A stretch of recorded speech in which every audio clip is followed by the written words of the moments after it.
இனியவை கூறல். இன்சொலால் ஈரம் அலை படிறு இலவாம் செம்பொருள் கண்டார் வாய்ச்சொல். அன்பு கலந்து வஞ்சம் அற்றவைகளாகிய சொற்கள் மெய்ப்பொருள் கண்டவர்களின் வாய்ச்சொற்கள் இன்சொற்களாகும். அகன் அமர்ந்து ஈதலின் நன்றே முகன் அமர்ந்து இன்சொலன் ஆகப் பெறின். முகம் மலர்ந்து இன்சொல் உடையவனாக இருக்கப் பெற்றால் மனம் மகிழ்ந்து பொருள் கொடுக்கும் ஈகையை விட நல்லதாகும்.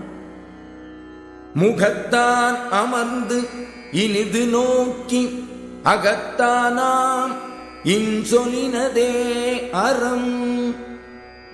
முகத்தால் விரும்பி இனிமையுடன் நோக்கி உள்ளம் கலந்து இன்சொற்களை கூறும் தன்மையில் உள்ளதே அறமாகும். துன்புறும் துவ்வாமை இல்லாகும் யார் மாட்டும் இன்புறும் இன்சொலவர்க்கு. யாரிடத்திலும் இன்புறத்தக்க இன்சொல் வழங்குவோர்க்கு துன்பத்தை மிகுதிப்படுத்தும் வறுமை என்பது இல்லையாகும். பணிவு உடையன் இன்சொலன் ஆதல் ஒருவர்க்கு அணி அல்ல மற்று பிற. வணக்கம் உடையவனாகவும் இன்சொல் வழங்குவோனாகவும் ஆதலே ஒருவனுக்கு அணிகலன் ஆகும். மற்றைய அணிகள் அணிகள் அல்ல.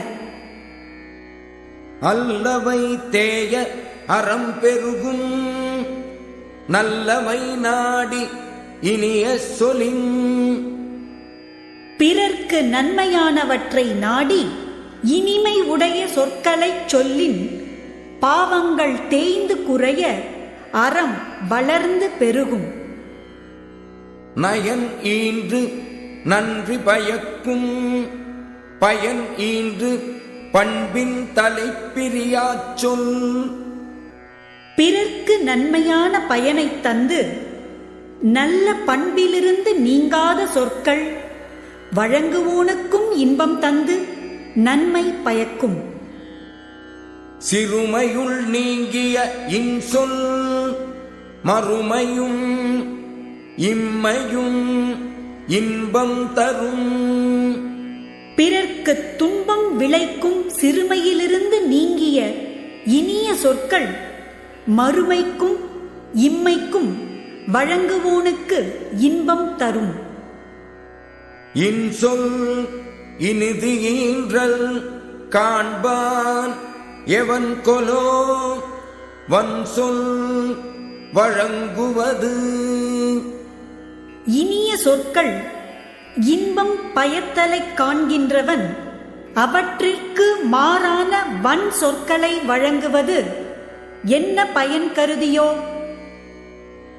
இனிய உளவாக இன்னாத கூறல் கனியிருப்ப காய் கவர்ந்தற்று. இனிய சொற்கள் இருக்கும்போது அவற்றை விட்டு கடுமையான சொற்களை கூறுதல் கனிகள் இருக்கும்போது காய்களை பறித்து தின்பதைப் போன்றது.